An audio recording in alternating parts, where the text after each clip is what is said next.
ফিরে এলাম বিরতির পর। এবার যেদিকে আমরা চোখ রাখবো রাহুল গান্ধীকে, আরএসএস প্রসঙ্গে রাহুল গান্ধীকে আক্রমণ গিরিরাজ সিং এর, এবং আরএসএস কে জানতে হলে রাহুল গান্ধীকে ইতিহাস ঘাঁটতে হবে, এমনটাই পরামর্শ দিলেন গিরিরাজ সিংহ। এবং যারা বিদেশে গিয়ে দেশের সমালোচনা করেন তারা আরএসএস কে জানেন না। কটাক্ষ গিরিরাজ সিং এর, ঠিক কি হয়েছে বিস্তারিত আমরা জানবো। আমাদের সঙ্গে রয়েছেন আমাদের প্রতিনিধি সম্রাট চৌধুরী। সম্রাট, ঘটনা ঠিক কি?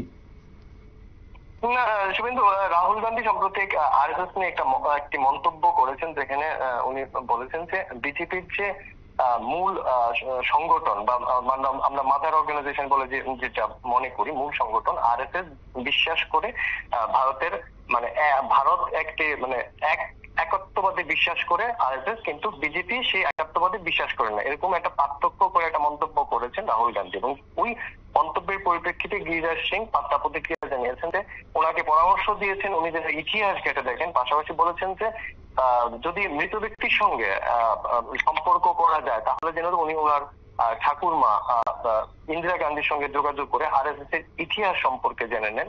গিরিরাজ সিং এর আরো দাবি যে আরএসএস হচ্ছে এমন একটি সংগঠন যেটি শুধুমাত্র ভারতীয় সংস্কৃতির উপর ভিত্তি করে তার গঠনতন্ত্র তৈরি হয়েছে, এমনটাই দাবি করছেন গিরিরাজ সিং। আরএসএস এর এই ভূমিকা নিয়ে রাহুল গান্ধীর যে বক্তব্য, তার পরিপ্রেক্ষিতে কিন্তু একে একে এরকম বিস্ফোরক বক্তব্য তুলে ধরেছেন আমাদের বিজেপি নেতৃত্ব গিরিরাজ সিং। তার বক্তব্য, রাহুল গান্ধী দেশের ইতিহাস সম্পর্কে জানেন না, উনি বিদেশে মাটিতে গিয়ে দেশের ইতিহাস সম্পর্কে নানা রকম কটূক্তি করেন, দেশকে কলঙ্কিত করার চেষ্টা করেন, এবং উনি পরামর্শ দিয়েছেন উনি যেন দেশের ইতিহাস সম্পর্কে আরো ভালোভাবে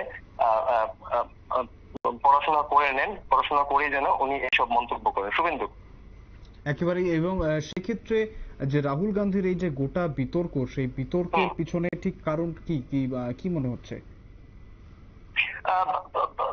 রাহুল গান্ধীর এই বিতর্কের পিছনে এখন পর্যন্ত সেরকম ভাবে আলাদা করে কারণ এগুলি মূলত রাজনৈতিক বক্তব্য এবং পাল্টা বক্তব্য।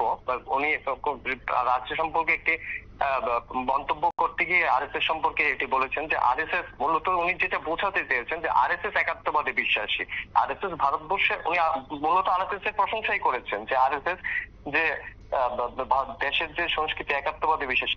মূলত তোমার কটাক্ষ ছিল বিজেপির প্রতি। আরএসএস নিয়ে কিন্তু রাহুল গান্ধীর কোনো কটাক্ষ না। আরএসএস সম্পর্কে রাহুল গান্ধীর যে ভাষ্য, কিন্তু আরএসএস সম্পর্কে ভালোভাবে একটা ইমেজ তৈরি করার কথা উনি বলেছেন, কিন্তু ওনার কটাক্ষটা ছিল বিজেপি দল নিয়ে। বিজেপি দল এই একাত্মবাদে বিশ্বাস করে না। বিজেপি দল মনে করে যে ভারত নানা সংস্কৃতিতে বিশ্বাসী এবং এটাকে আলাদা আলাদা করে বিজেপি বিচার করে, এবং ওই বিষয়টাকে তুলে ধরতে বিজেপির যে রাজনৈতিক দৃষ্টিভঙ্গিটা সেটা তুলে ধরতে কিন্তু রাহুল গান্ধীর এই বক্তব্য। মূলত এটি একটি রাজনৈতিক আক্রমণ, এবং তুলনা করতে গিয়ে উনি আরএসএস প্রসঙ্গ তুলে রয়েছেন যে আরএসএস এর যে মূল চিন্তাধারা, সেই চিন্তাধারার সঙ্গে বিজেপির চিন্তা পার্থক্য রয়েছে। সেই পার্থক্যটা তুলে ধরাতে কিন্তু বিজেপির হয়ে গিরিরাজ সিং কিন্তু তার ক্ষোভ প্রকাশ করেছেন, এবং তিনি পরামর্শ দিয়েছেন যে উনি যেন ইতিহাস ঘেঁটে নেন এবং আরএসএস এর যে উৎপত্তি এবং বা বিজেপির যে উৎপত্তি সেগুলি নিয়ে পড়াশোনা করার জন্য ওনাকে পরামর্শ দিয়েছেন। যদি এগুলি রাজনৈতিক বাদানুবাদ, প্রত্যেক দিনই কোনো না কোনো রাজনৈতিক মন্তব্য, কোনো না কোনো নেতা করে এবং পাল্টা মন্তব্য চলতে থাকে, এগুলি সময় সময় রাজনৈতিক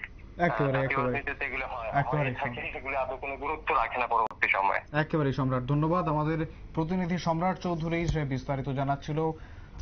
বিদেশের মাটিতে বসে রাহুল গান্ধীর আরএসএস সম্বন্ধে, বিজেপি সম্বন্ধে যে মন্তব্য, সেই মন্তব্যকে রীতিমতো ভালোভাবে নেয়নি বিজেপির নেতৃত্ব। পাল্টা রাহুল গান্ধীকে আক্রমণ যে করেছেন তার পূর্বপুরুষের কাছ থেকে যেন তিনি আরএসএস এর সম্বন্ধে জেনে আসেন, এমনটাই কিন্তু পাল্টা আক্রমণ করেছে বিজেপি শিবির থেকে। ফিরে আসছে একটি বিরতির পর, সঙ্গে থাকুন।